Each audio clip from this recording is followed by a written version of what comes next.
നിസ്കാരപ്പായയിലന്തിയുറങ്ങും പുണ്യമാസപ്പിറവി. 5 നമസ്കാരം എന്നിലുണർത്തിയ നന്മ ബലിസ്മൃതികൾ.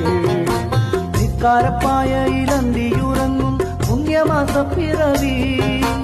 5 നമസ്കാരം എന്നിലുണർത്തിയ നന്മ ബലിസ്മൃതികൾ. പള്ളിപ്പറമ്പിലെ 6 അടി മണ്ണിന്റെ ജന്മിയാണെന്റെ ദേഹം.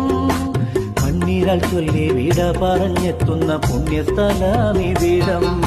മാനത്തുദിച്ച പോലെ റബ്ബ് മണ്ണിൽ വിരിഞ്ഞ പൂവേ, മക്ക മദീനത്തൊന്ന് അല്ലാഹ് എത്താൻ അനുവദിക്ക്. പുണ്യ റസൂലിന്റെ മണ്ണ് മണത്തറിയാൻ കണ്ണുമടച്ചു ഞാനീ പള്ളിച്ചുമരിനുള്ളിൽ. മാനത്തുദിച്ച പോലെ റബ്ബ് മണ്ണിൽ വിരിഞ്ഞ പൂവേ, മക്ക മദീനത്തൊന്ന് അല്ലാഹ് എത്താൻ അനുവദിക്ക്.